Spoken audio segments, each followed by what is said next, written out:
I'm attorney L. Chris Stewart, along with my associate Alex Perlich out of Atlanta, Georgia. We are being supported by Sam Mannion and Ramsey Chu of Wapner Newman out of Philadelphia. And we are proud to represent Lawrence and Abbey Butler, parents who have suffered a tragedy that is hard to put into words. Not only having suffered the loss of their son, but to have both funeral homes involved create such a horrific tragedy is a thing of nightmares. As you have seen from the lawsuit filed today in Philadelphia, they lost their son, Timothy, in Georgia. The body was then shipped by Southern Cremations Funeral Home up to Philadelphia. Philadelphia Funeral Home was Nix Nix, which was involved in the matter. Nix Nix, responsible for providing the personal items to his parents, had them come to the funeral home. All of the personal effects were laid out on a table, including an unmarked white box. The items were given to the family and they were taken home, for them only to discover days later that there were remains in that white unmarked box.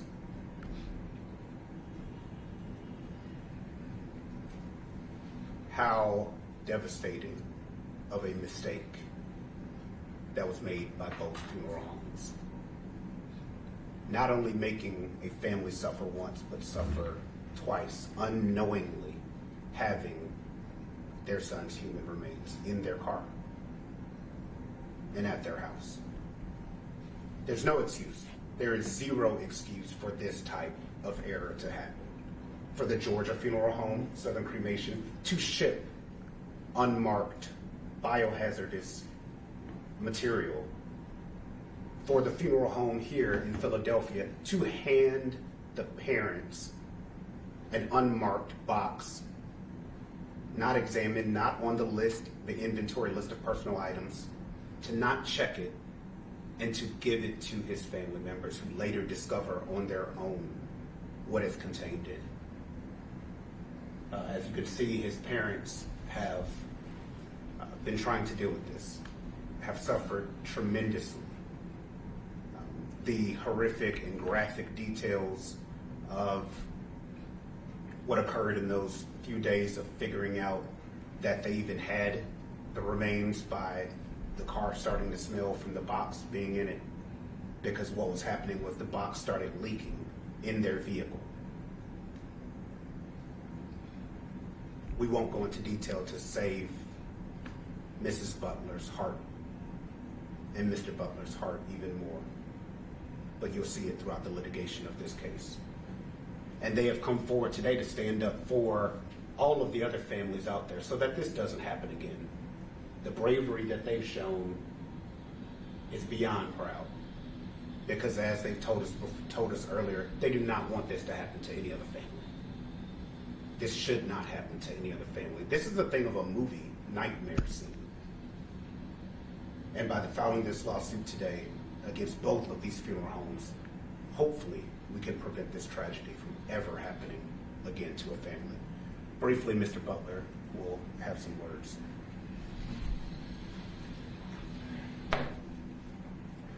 Yes, it was, and it is still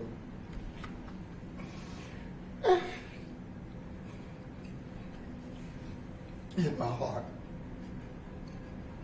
that I got in my car and I smelled death. I just don't.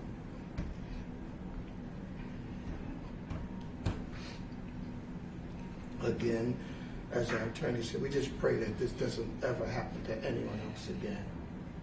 And this is just, I had to get rid of that car. I just couldn't stand the idea that the remains was in that car. And that's basically how I'm feeling as we speak today, even though it happened a little while ago. It's just difficult to handle. What's even more horrific is they have not received a single apology to this day from any funeral home. No explanation. To this day, they don't know if their son's remains that were in the box were buried with the body. They have no earthly idea what happened.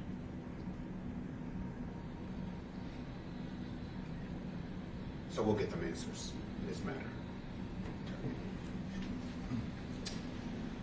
With the exercise of reasonable care, this incident was both avoidable and preventable. We've put together a coalition, a team that will get justice for the Butlers. Thank you. Brief questions. Ms. Butler is not going to be speaking today. The strength that she showed today and even coming is admirable. I'm going to ask a question of Mr. Butler. You talked about this happening a little while ago. Clearly, it's still something that impacts you both present day. Can you, if you don't mind coming to the podium, just speak to the shock of discovering what was in the box, and how are you feeling about those situations as it stands today as well? It really, to find out that it was his remains was just overwhelming, just even to this day, that they could do that. And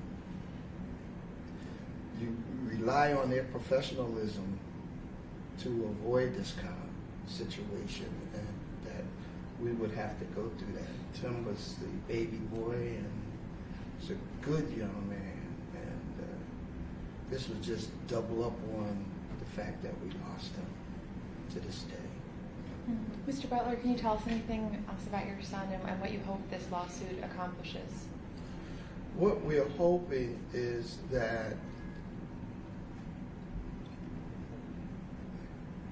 excuse the expression, that they learn a lesson that you have to take care, especially at a time when you're grieving and you really depend on them to get you through. And then to find out that they did not take the care to at least know what they were sending to us. I mean, it happened in Atlanta. My wife was just adamant that the body be brought back to Philadelphia, because we're from Philly, that he be buried here, which he was at the Washington Crossing National Cemetery. He was a veteran, okay? And so we just trusted them to do what we thought should be done correctly, and this was not done correctly at all. We're going to let Ms. Butler step out. Okay, yeah, absolutely. Thank you. Would you guys mind sharing any information about what the process is? Where was the brain supposed to be, and why was it? Yeah, that's why I wanted Ms. Butler to step out so she doesn't have to keep hearing it again and again. But inside this box was Timothy's brain. That is insanity. That we have met with multiple funeral homes discussing the proper procedures, how things work. There is at no point where the brain is separated from the body in that fashion and shipped in that fashion. There is no reason or justification for the brain to have been put in a separate box, a unmarked box, and shipped the way that it was. There is no justification for a human brain to be put with the personal effects of the deceased and not inspected before giving it to the family. I mean, Nix Nix has an inventory list of what personal items are. There was no white box on that list. We have a copy. There's no white box on the list. Why would you give this to them?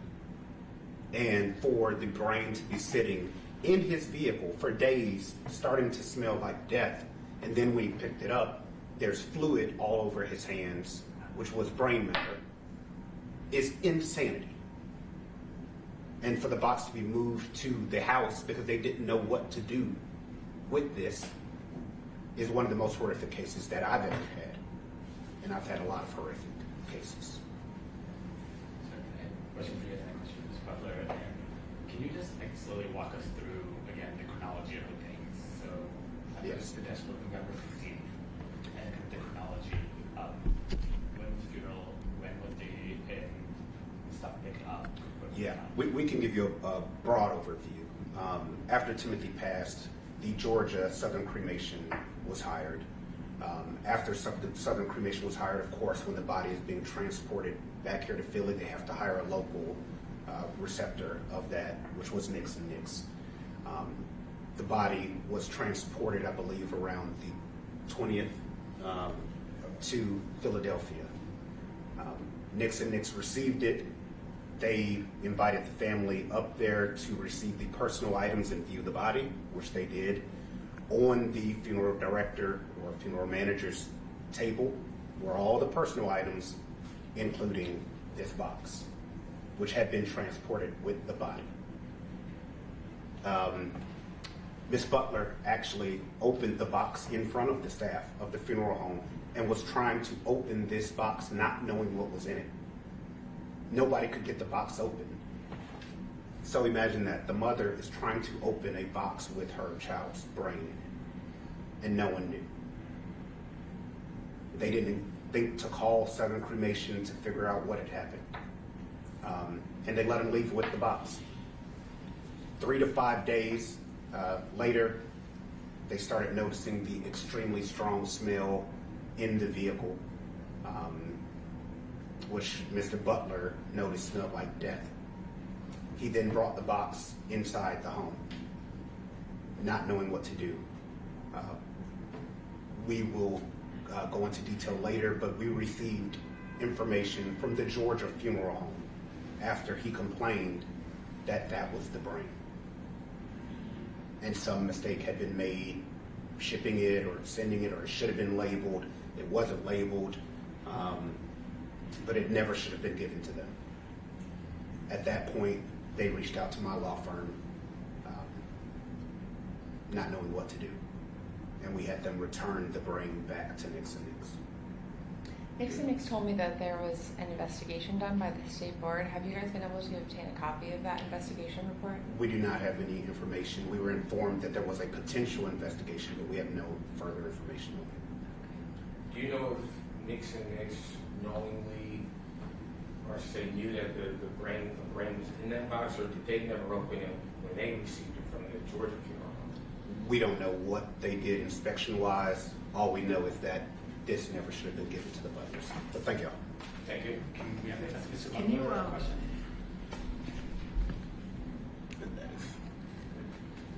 Still, and no clear answer on why the brain was ever separate from the body. None. Were you able to determine if there are other incidences of this happening, either with Nix Nix or other firms? How regular this? We have not. It's extremely concerning that the brain would have been separated like that, and we have no reason. I believe that, in an official investigation, hopefully we'll get answers. You mentioned the lawsuit filed today. This was filed 2 weeks ago, according to the court document. Yeah, the updated lawsuit was filed today. And Would you mind if we shot that as well also? And Mr. Butler, are you able just to tell us a little bit about your son? I'm sorry. Are you able to just tell us a little bit about your son and what was he doing, what he liked, just so we, more than just this incident? Well, Tim, he played on his elementary school football team. He went to Central High School here in Philadelphia before transferring to Simon Gratz. We tried to lean him toward Bethune-Cookman, but he chose the United States Marine Corps. Mm-hmm. And subsequent to that, when he got out of the Marine Corps, He was a financial aid director for several schools, starting at Lincoln Tech here in Philly. And the guy liked him so much that when he got transferred to Atlanta, he invited Timothy down to Atlanta. And Timothy was actually running the financial aid department down there. And he had several schools in the Atlanta area that he chose to work in the financial aid department until his passing. How old was he when he passed? I'm sorry, How old was he? 56.